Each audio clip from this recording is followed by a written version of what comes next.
voici avec un t-shirt de la représentation du Bouddha. Pourquoi représente-t-on le Bouddha avec les yeux mi-clos? Parce que dans les statues et les images du Bouddha, il a toujours les yeux mi-clos.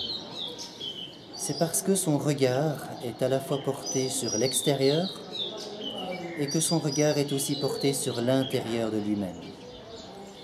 C'est un des grands secrets du Bouddha. Il peut ressentir aussi bien le monde extérieur que le monde intérieur. Comment cela se passe-t-il? Eh bien, les bouddhistes pratiquent la méditation, les hindouistes aussi. D'autres praticiens non religieux pratiquent la méditation. Est-ce que cette méditation est compatible avec nous en Occident? Oui, nous possédons aussi des méditations en Occident, et une qui s'appelle l'hypnose ou l'auto-hypnose. C'est cette capacité de faire vivre son monde inconscient, comme nous disons, presque au même niveau que le monde conscient.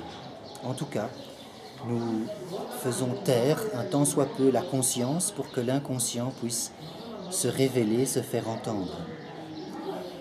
Étrangement, la méditation et l'auto-hypnose utilisent le même mécanisme. Ce même mécanisme, c'est la prise de l'attention de la respiration, du souffle. Lorsque l'on médite, eh bien, on porte son attention sur le nez. Et en portant mon attention sur le nez, je prends conscience de l'air qui entre en moi.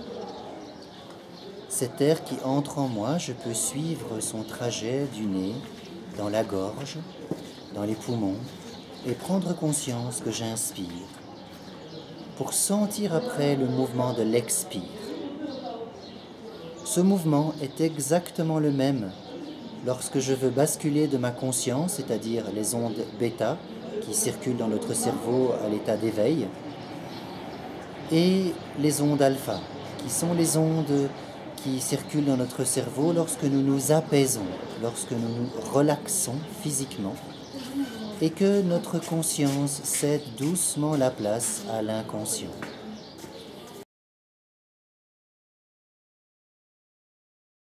Donc, nous voyons que méditation et auto-hypnose sont le même mécanisme au niveau extérieur.